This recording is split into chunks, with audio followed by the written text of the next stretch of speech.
সুপ্রিয় দর্শক মণ্ডলী, আসসালামু আলাইকুম। বরাবর মতো এবারও আমি হাজির হয়েছি মোহাম্মদ জাহিদুল ইসলাম আপনাদের সামনে আরেকটি নতুন প্রতিবেদন নিয়ে।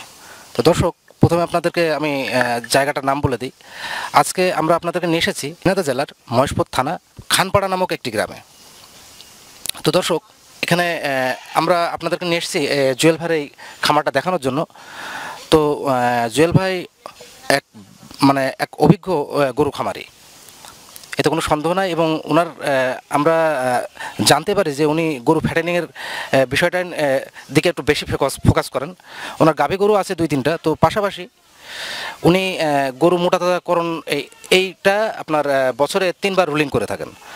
তো একটু অন্যরকম মনে হলো ওনার ফ্যাটেনিংয়ের পরিকল্পনাটা, যে আসলে আমরা ফ্যাটেনিংটা দেখে থাকি যে আসলে অনেক খামারি যে ফ্যাটেনিং করেন হচ্ছে ষাঁড় গরু দিয়ে। তো ওনাকে দেখলাম যে আসলে উনি ওই যে দেশি যে গাভী, ছোটো ছোটো জাতের যে গাভীগুলা, এগুলো উনি কিনে এনে উনি ফ্যাটেনিং করেন। তো আসলে একটা বিষয়টা একটু ব্যতিক্রমী মনে হলো, যেন ওনার চিন্তাধারাটা যেন একটু ব্যতিক্রম। তো সেটারই কৌতূহলবশত আমরা চলে আসলাম আজকে জুয়েল ভাইয়ের এই গরু খামারে, যে আপনাদেরকে দেখানোর উদ্দেশ্যে যে উনি আসলে কীভাবে এটা ফ্যাটেনিং করেন বা এই গরুর খামারটা কীভাবে পরিচালনা করেন। তো আশা করি পুরো ভিডিওটি জুড়েই আপনারা আমাদের সাথে থাকবেন এবং কোনো প্রকার ভিডিওটি না টেনে পুরো ভিডিওটি দেখবেন। তো দর্শক, কথা না বাড়িয়ে আমরা সরাসরি যাব জুয়েল ভাইয়ের সাথে কথা বলতে। ওয়ালাইকুম আসসালাম। আল্লাহর রহমতে ভালোই আছি। আপনারা কেমন আছেন? আলহামদুলিল্লাহ ভালো আছি। তো আমরা একটা দেখতে পাচ্ছি আপনি ঘরের ভিতরে একটা সুন্দর একটা ঘরোয়া পরিবেশে একটি খামার গড়ে তুলেছেন। তো আপনার এই খামারে কতগুলা গরু আছে এখন আপাতত? আমার খামারে এখন বর্তমানে 11টা গরু আছে। আমার খামারে এমনি ধারণ ক্ষমতা হচ্ছে 14টা। আচ্ছা। তো এখন বর্তমানে 11টা রাখছি। আর এর সাথে আমার আর একটা প্রজেক্ট আছে, সেটা হচ্ছে পোলট্রি প্রজেক্ট। আচ্ছা। এবং ওখানেও আপাতত এখন বর্তমান বাচ্চা বোর্ডিং চলতেছে। পাশাপাশি আপনি দুইটা ফার্মের সাথে জড়িত আছেন। আচ্ছা, তাই আমরা প্রথমে আমরা গরুর এই খামারটার দিকে ফোকাস করব। তো এখানে কি কি জাতের গরু আপনি রাখছেন? আমার এখানে বেশিরভাগই হচ্ছে যে দেশি জাতের গরু, আর 3টা হচ্ছে যে শঙ্কর জাতের গরু। একটা ফ্রিজিয়ান আছে 90%, আর 2টা আছে আপনার 60-65% এমন হবে। তা এখন এই শঙ্কর জাতের গরু 2টা আমি এর আগে কনসেপ্ট করাইছিলাম, এবং 2টা বাছুর আমি পাইছিলাম। মানে এদের থেকে আমি অলরেডি 6টা বাছুর পাইছি।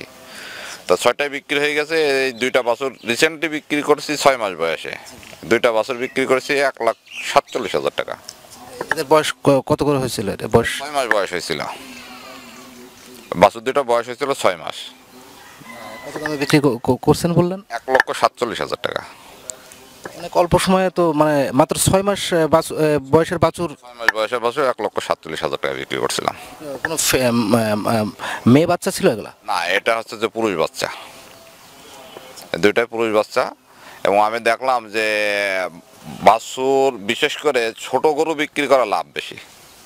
মানে যদি আপনি মার্কেটে যদি ব্যবসা করতে চান, তাহলে গরুর বাছুর হলে যদি না পোষেন, আপনি যদি বড় মোটা তাজাকরণ যদি না করেন, তাহলে ছোট বাছুর বেচা হচ্ছে সব থেকে উত্তম। তার কারণে একটা ছোট বাছুর বিক্রি করলে আপনি পার কেজি ধরেন 1,000 টাকা কেজি বিক্রি করতে পারবেন।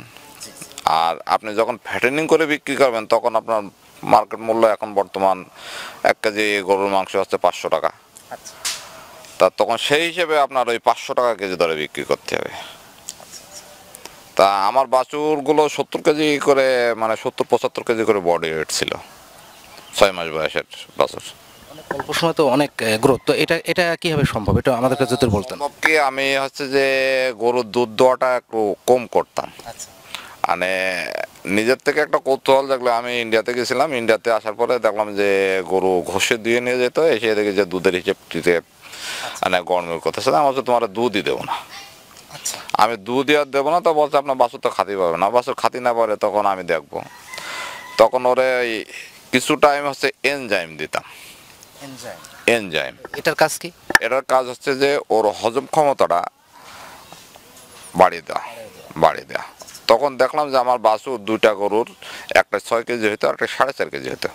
আচ্ছা আচ্ছা তা এমনি মানে ঘষে একবারে ধুয়ে নিয়ে গেলে আমার তো বাছুর এখন অল টাইম ছাড়া থাকে, ও যখন খুশি তখন খায়। তখন দেখলাম যে বাছুর অলরেডি মানে খুব ভালোভাবে দুধটা খাতে পারছে এবং ওর গ্রোথটা খুব ভালো আসছে। আর তারপরে সর্বোপরি আপনার একটা বাছুর হলে আপনি অ্যাট ফার্স্ট ওরে কখনোই কোনো সময় ওর গায়ের লালাটা যদি পারে গরুতে মানে ওর মা চাইটে পরিষ্কার করবে, এটাই সব থেকে উত্তম। আর শাল দুধটা ওরে মানে 100% শাল দুধটা ওরে খাওয়াতেই হবে। এবং ও যদি নিজে পারে ভালো, আর যদি না পারে আপনি ধুয়ে নিয়ে ফিটারে করে ওরে খাওয়াই দেবেন। তাহলে এদিকে আপনার মা গাভীরও দুধের কোনো চাপ থাকলো না, একটা আপনি আপনার ইচ্ছা মতো আপনি বাছুরকে সঠিকভাবে দুধটা খাওয়াতে পারলেন। তা ওই যে এখন আপাতত ফ্যাটেনিংয়ের জন্য আছে, ফ্যাটেনিংয়ের জন্য আছে হচ্ছে 9টা, আর এমনি কনসেপ্ট আছে 2টা। আমার একটা জানার ইচ্ছা, সেটা হচ্ছে এই যে আমরা দেখতে পাচ্ছি আপনার এখানে ফ্রিজিয়ান এবং জার্সি গরুর পাশাপাশি আপনি যে দেশি যে ছোট জাতের যে গাভী গরুগুলো, এগুলো কি আপনি ফ্যাটেনিংয়ের জন্য নিয়ে আসছেন? এগুলো আমি ফ্যাটেনিংয়ের জন্য নিয়ে আসছি। এগুলো আমরা বাজার থেকে ক্রয় করি এবং এই গরুগুলো এত জীর্ণ শীর্ণ যে এইগুলো আর কনসেপ্ট হওয়ার মতন না।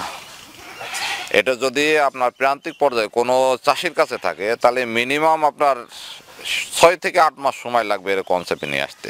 তার কারণ এর শরীরে ভিটামিন, মিনারেল এবং আদার্স অন্যান্য ক্যালসিয়াম, ফসফরাস, ম্যাগনেসিয়াম এইগুলোর ঘাটতি থাকে। এবং এই ঘাটতিগুলো কোনো খামারি চায় না যে একটা গরুর পিছনে আমি অ্যাট ফার্স্ট প্রথম অবস্থায় 1-1.5 হাজার টাকা খরচ করব, মানে কোনো কৃষক চায় না। কিন্তু আমরা ওগুলো নিয়ে এসে প্রথম অবস্থায় ট্রিটমেন্ট হচ্ছে মানে অবজারভেশনে রাখি 3 থেকে 4 দিন, এবং 3 থেকে 4 দিন রাখার পরে তো ওরে দিই হচ্ছে কৃমিনাশক করার পরে তারপরে দিই হচ্ছে আপনার লিভার টনিক। এবং বাজারে বিভিন্ন কোম্পানির লিভার টনিক আছে, আমরা ভালোটাই ইউজ করি। আমি সব সময় যে খামারে আমি পোলট্রি এবং ক্যাটেলে সব আপনি লিভার টনিকটা কোন কোন কোম্পানিরটা ইউজ করেন? যে গ্লোবেরটা ব্যবহার করি, লিভারটন। সরাসরি লিভারের জন্য এটা স্পেশালি কাজ করে। এটা হচ্ছে আপনার কেমিক্যাল। আর অন্যান্য কোম্পানি হার্বাল আছে, হার্বাল ভালো, আমি বলবো না যে হার্বালটা খারাপ, কিন্তু হার্বাল ভালো, কিন্তু হার্বালে অনেক সময় লেগে নেয়। লিভারে যে ক্ষতটা থাকে, যে কলিজা কৃমি, কিন্তু ওর কাজ কিন্তু ওই জায়গাটায় কলিজার উপরে বসে আপনার ওখান থেকে রক্ত শোষণ করা, এবং ওই জায়গাটা একটা ক্ষত তৈরি করে ফেলে। এই ক্ষতটা আপনার সারানোর জন্যে সব থেকে উত্তম হচ্ছে কেমিক্যালটা, এবং এই কেমিক্যালটা আমরা ইউজ করি।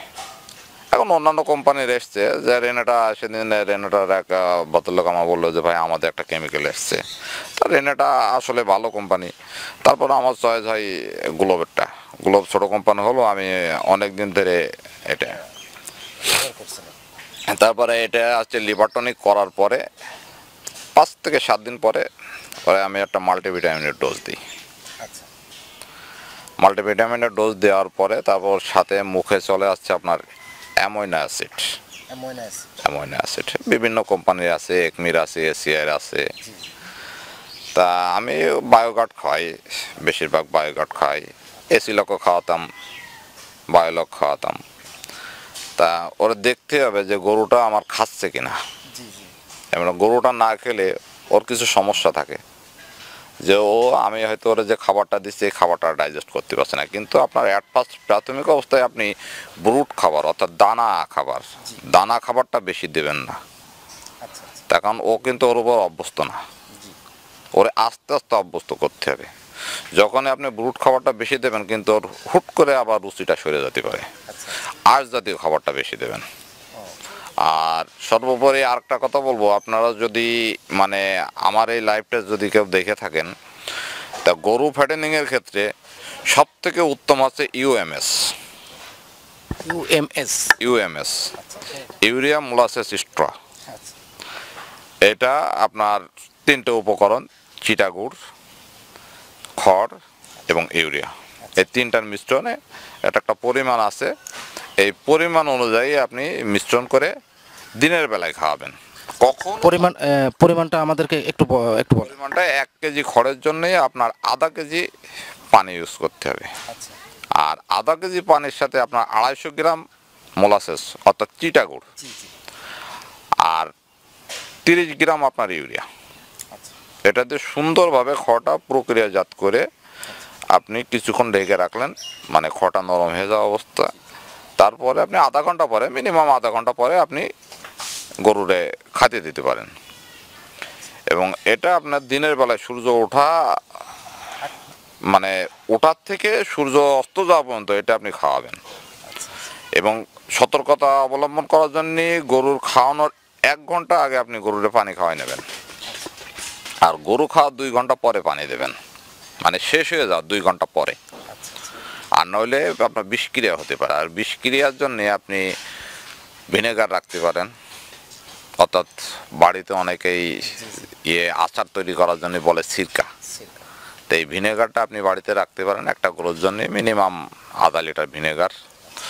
আর অথবা খাওয়ার সোডা নাই আদা, আর নইলে আপনি এর সাথে তেঁতুল গোলা খাওয়াতে পারেন যদি বিষক্রিয়া হয়ে থাকে। ক্রিয়া হয়ে থাকে। আর যদি আপনার এগুলো যদি সমস্যা মনে হয়, তাহলে আপনার মেডিসিন আছে অ্যাট্রোপেন সালফার, অ্যাট্রোপেন সালফার আপনি ইউজ করতে পারেন, অ্যাট্রোপেন সালফার। কিন্তু এইটাই গরু মোটা তাজা করানোর জন্য আদর্শ খাবার আমার কাছে এইটাই মনে হয়। এটা ব্যবহারের ফলে কি এটা গরু মোটা তাজাকরণের কেমন প্রভাবটা দেখেন আপনার যদি একটা গরুরে যদি ইউএমএস খাওয়ান, সর্বনিম্ন আপনার 500 গ্রাম ও উপরে 900 গ্রাম আসবে, কিন্তু তার বডিতে আপনার নিতে হবে এটা। কিন্তু সর্বোচ্চ একটা গরু আপনি 4 কেজি খাওয়াতে পারেন প্রতিদিন, সর্বোচ্চ 4 কেজি খাওয়াতে পারেন। আর জানতে চাই আপনার এখানে এখন দেশি যে ফ্যাটেনিংয়ের জন্য যে গরু নিয়ে আসছেন, এই গরুগুলা আপনি আপাতত কতদিন ধরে এখানে পুষছেন? এখন আমার এখানে আছে 2 মাস বয়সের, আছে 3 মাস বয়সের, আছে অলরেডি ছেড়ে দেওয়ার মতন 3-4টে হয়ে গেছে। তা এগুলো ছেড়ে দেবো, তা বাজারটা একটু দেখতেছি কেমন। আর শীতের সময় ফ্যাটেনিং গরুর চাহিদাটা একটু বেশি থাকে, এই জন্য আরও দেখি 1-15 দিন ধরে রাখি। একটা আমরা একটু জানার চেষ্টা করি। তো আপনি যেহেতু এই ফ্যাটেনিংয়ের কৌশলটা আপনার একটু ভিন্ন, আমরা বেশিরভাগই দেখে থাকি যে আসলে ফ্যাটেনিংয়ের জন্য আমরা অনেক খামারিকে দেখি যে আসলে ষাঁড় গরুকে নির্বাচন করেন। তবে জুয়েল ভাইয়ের ক্ষেত্রে একটু ব্যতিক্রমী মনে হলো যে উনি আসলে ফ্যাটেনিংয়ের জন্য এখানে দেশি যে গরুগুলো এগুলো উনি নির্বাচন করেছেন এবং এগুলো এনে উনি ফ্যাটেনিং করছেন। তো এটা আসলে একটু ব্যতিক্রমী মনে হলো। তো আমরা আরও একটু বিস্তারিত জানার চেষ্টা করব। ততক্ষণ পর্যন্ত আশা করি আপনারা আমাদের সাথে থাকবেন দর্শক। তো যেটা জানতে চাই যে আসলে আপনার কি ভাবে আপনার মাথায় আসলো যে আসলে এইভাবে ফ্যাটেনিং ষাঁড় গরু বাদে এই যে দেশি যে গাভী গরুগুলা এগুলো আপনি ফ্যাটেনিং করবেন, এটা আপনার মানে এই পরিকল্পনাটা কীভাবে মাথায় আসলো একটু যদি বলতেন। এখন একটা ষাঁড় গরু আপনি যদি নির্বাচন করেন, তা আপনার মিনিমাম আপনার 1 বছর সময় লাগে। অনেকে দেখা আছে যে রোজার ঈদে অথবা কোরবানি ঈদে বেচার জন্য ষাঁড় গরু ফ্যাটেনিং করে। আর আমি এর ভিতরে আমি মিনিমাম 3টে ব্যাচ তো উঠাতে পারবো, 3টে ব্যাচ।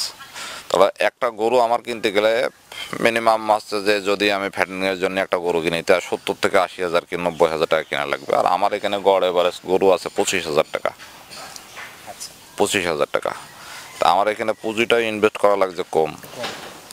আর একটা ষাঁড় গরু ফ্যাটেনিং করে দেখা যায় আপনি 70,000 টাকা কি 80,000 টাকা একটা ষাঁড় গরু আপনি কিনলেন, কিনে পার ডে একটা গরু যদি খাবার যদি আপনি ব্যবহার করেন, তাহলে আপনার 2100 টাকা আপনার যাচ্ছে খাবারে খরচ। আর এর সাথে আদার্স অনুষঙ্গিক আপনার যে দেখা যায় কারেন্ট বিল আছে, মেডিসিন আসে, এটা দিয়ে গড়ে টোটাল 2500 টাকা খরচ আসছে। অর্থাৎ 1 বছরে আপনার আসছে কত হিসাব করেন, 2000 করে আসলে 1 বছরে 24,000 আর 30,000 টাকা আপনার এখানে আসছে। তো একটা গরু কিনছেন আপনি 80,000, তাহলে 80 আর 30 কত আসছে? 1,10,000। এখন ওই গরুটা আপনি বিক্রি করতে গেলে 1,10,000 টাকা বিক্রি করতে গেলে আপনার কিন্তু খুব কষ্ট হয়ে যাবে। 1,10,000 টাকা একটা গরু বিক্রি করতে গেলে আপনার মিনিমাম 5 মণ 5.5 মণ ওজন হতে হবে। তা আপনার ওই গরুটা মিনিমাম 6 মণ ওজন না করতে পারলে, 6 মণ 7 মণ ওজন না করতে পারলে আপনি 10 থেকে 15 হাজার টাকা লাভ পাচ্ছেন না। আর আমি এখানে 25,000 টাকায় একটা গরু কিনে পার ডে যদি আমি 70 টাকা খাবার খাওয়াই, তাহলে 3 মাসে আমার আসছে 6,500 টাকা, 7,000 8,000 টাকা ধরি। এবারটা ওখানে আমি 10,000 টাকা ধরে নিলাম, তাহলে 25 আর 10 35,000 টাকা। তাহলে আমি গরুটা বিক্রি করতে পারছি মিনিমাম 40 থেকে 45,000 টাকা, সর্বনিম্ন 40,000, তাহলে 5,000 আসছে। এবারটা আমার 11টা গরু থাকলে একটা ব্যাজে আমার হচ্ছে 5 1 55,000, 3 মাসে 55,000 আমার আসতেছে, মানে সর্বনিম্ন খরচ এটা। এটা আমি 3টে ব্যাজ বিক্রি করলে 1.5 লক্ষ টাকা আসছে। এবারটা আপনার 10টা গরু আপনার ওখানে থাকুক, এবারটা 10,000 টাকা আপনি যদি লাভ করেন, তাহলে আপনার কত আসছে? পরিমাণটা আসলে একটা অস্বাভাবিক। এর পিছনে আপনার 1টা বছর সময় ব্যয় করতে হচ্ছে এবং পুঁজি লাগবে বেশি।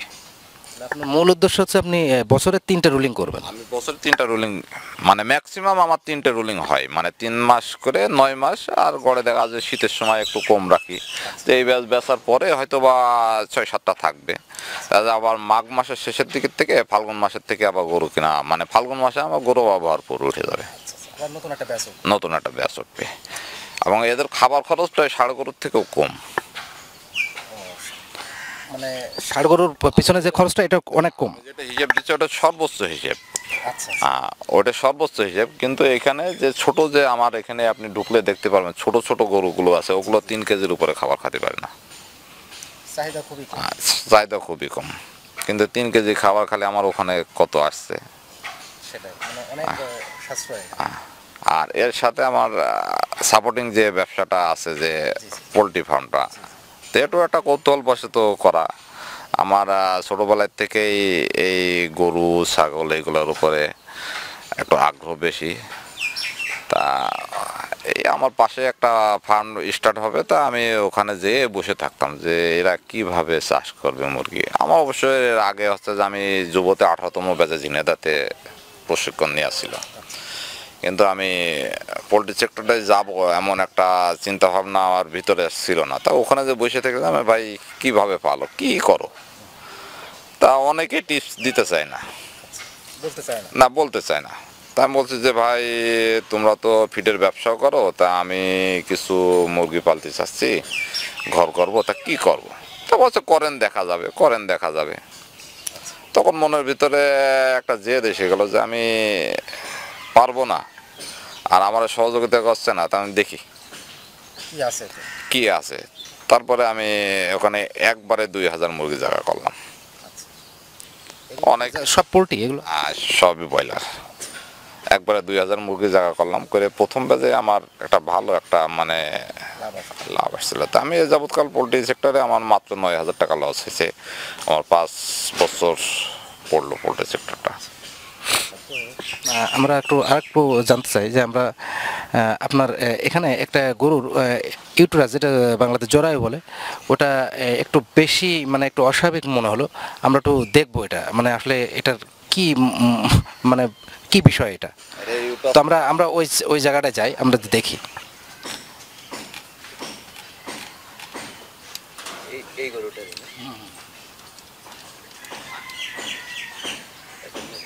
দেখানো ভয় পাচ্ছে।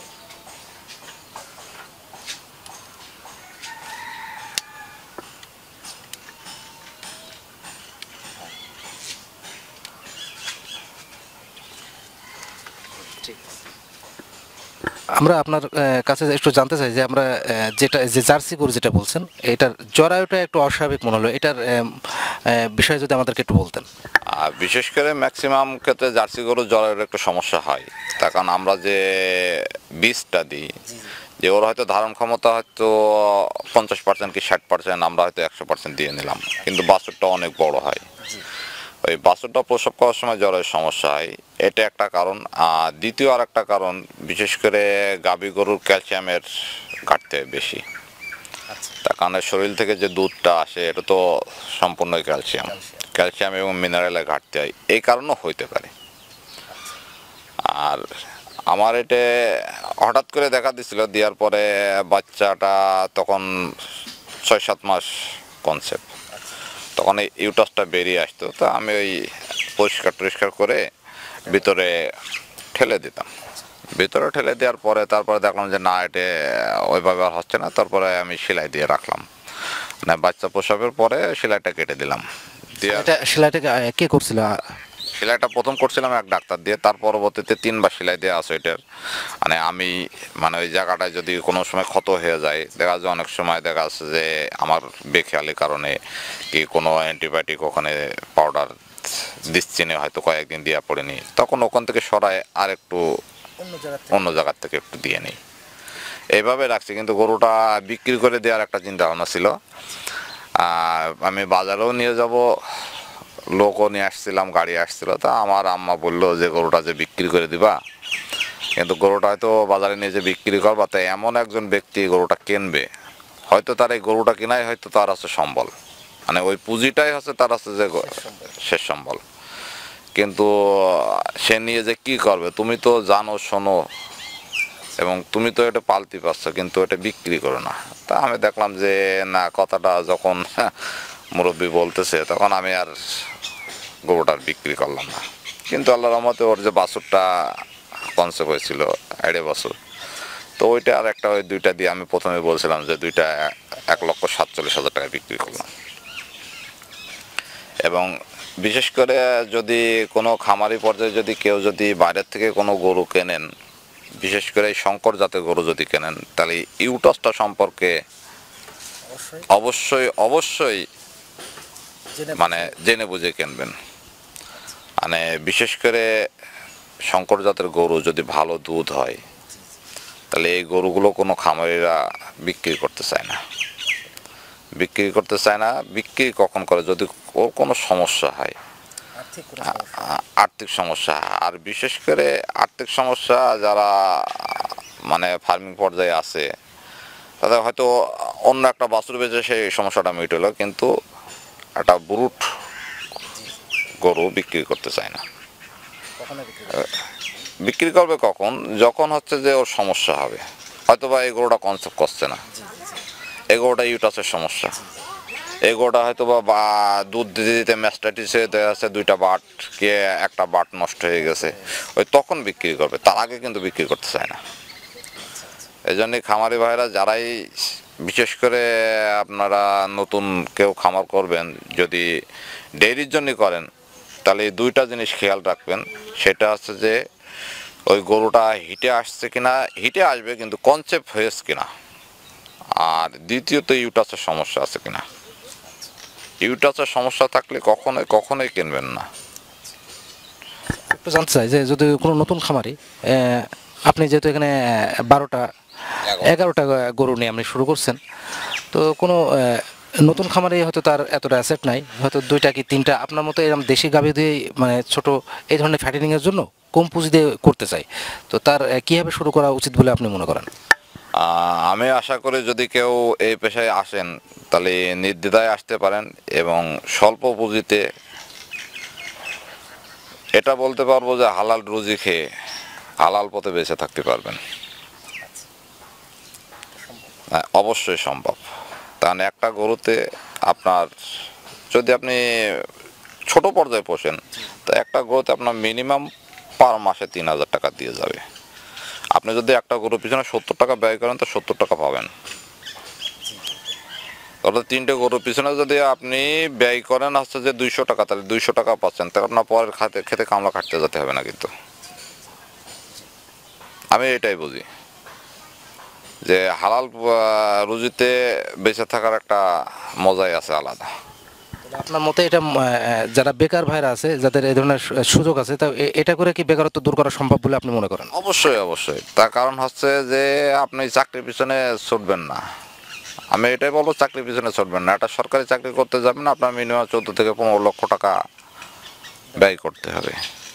তারপরও অন্য আরেকজনের এগেনস্টে আপনার চাকরিটা করতে হবে। আপনি ফ্যামিলির সাথে সময় দিতে পারবেন না, কোনো আত্মীয় স্বজনের সাথে সময় দিতে পারবেন না। আপনার রুটিন মাফিক সকালে উঠে অফিসে যাবেন, আবার ওই আসবেন 8টার সময়। আর আপনি যদি একটা প্রজেক্ট করেন, আমি এটা বলতে পারেন নির্দ্বিধায় আপনি স্বাচ্ছন্দ্যে বেঁচে থাকতে পারবেন। জুয়েল ভাই, আপনাকে অনেক ধন্যবাদ আমাদের সাথে আপনার এই অভিজ্ঞতাগুলো শেয়ার করার জন্য। আপনি ভালো থাকবেন। ধন্যবাদ আপনাদেরকে। আর যদি কোনো বিষয়ে যদি জানার থাকে তাহলে আমার সাথে আপনারা শেয়ার করবেন। আর আমার মোবাইল নাম্বারটা 01748920002। যদি গরুর ক্ষেত্রে অর্থাৎ ক্যাটেলের ক্ষেত্রে কিংবা পোলট্রির ক্ষেত্রে যদি কোনো সমস্যা যদি কোনো ভাইয়ের হয়ে থাকে তাহলে আপনি আমার সাথে যোগাযোগ করবেন। এবং আমি এইটুকু না বলতে পারি, আমি যতটুকু না জানি এবং আমার অভিজ্ঞতা যতটুকু না আছে আমি আপনাদেরকে হেল্প করতে পারবো। আর যেটা আমি না পারবো সেটা আপনাদেরকে বলবো যে ভাই এটা আমার নলেজে নাই। তো দর্শক, আজ এ পর্যন্তই। শেষ করার আগে কয়েকটা কথা বলতে চাই যে আসলে জুয়েল ভাইয়ের যে যে উনি যে একজন অভিজ্ঞ খামারি তাতে কোনো সন্দেহ নেই। আপনারা হয়তো ভিডিওটি দেখলেন এবং আপনারা নিজেরাই বুঝতে পারলেন যে আসলে একটা খামারি, আসলে আমরা দেখে থাকি যে কোনো একটা বিষয়ে যদি আমরা কোনো খামারের কাছ থেকে জানতে চাই, বেশিরভাগ ক্ষেত্রেই এটা বলতে যেন অনেকেই অস্বস্তি বোধ করেন। তো আমরা জুয়েল ভাইয়ের ক্ষেত্রে একদমই ব্যতিক্রম দেখলাম যে উনি খুব সাদা মনের একটা মানুষ।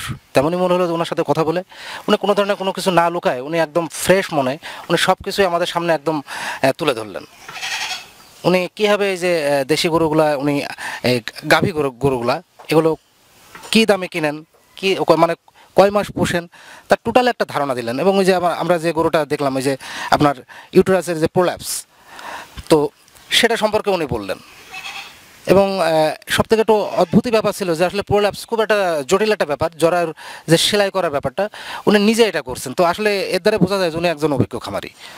তো এবং উনি নিজেই ওনার নাম্বার আমাদের সাথে শেয়ার করলেন যে উনি চান যে যারা এই ধরনের সমস্যায় পড়ে, যদি কোনো সমস্যায় পড়ে থাকেন তো অবশ্যই ওনার কাছে ফোন দিলে উনি ওনার যত সাধ্য, যতক্ষণই চেষ্টা, যতক্ষণই জানেন ততক্ষণই বলে আপনাদের সাথে আপনাদের উপকারে আসতে পারে। তো এর দ্বারাই বোঝা যায় যে আসলে জুয়েল ভাই তার মনটা অনেকটাই মানে একদম উদার, মানে কোনো ধরনের জটিলতা নাই, মানে আমাদের কথা বলে সেটাই মনে হলো। তো দর্শক, কথা না বাড়িয়ে অনুষ্ঠান শেষ করতে হবে। তো আপনাদের কাছে সেই একঘেয়েমি সেই একটা কথা যে অবশ্যই আমাদের চ্যানেলের সাথে কন্টিনিউ কানেক্টেড থাকেন, আমাদের চ্যানেলকে সাবস্ক্রাইব করেন, কমেন্টস করবেন, কোনো ধরনের কিছু জিজ্ঞাসা থাকলে সেটা অবশ্যই কমেন্টসে জানাবেন, লাইক করবেন, শেয়ার করবেন যে আপনাদের প্রতিবেশী ভাই ফ্রেন্ড যারা এই ধরনের বেকার আছে, কোনো ধরনের হতাশায় ভুগছে, তাদের সাথে এই ভিডিওগুলো শেয়ার করলে অন্তত তারাও উপকৃত হতে পারে। তো এই প্রত্যাশা রেখে আজকের অনুষ্ঠানে এখানে শেষ করছি। আল্লাহ হাফেজ।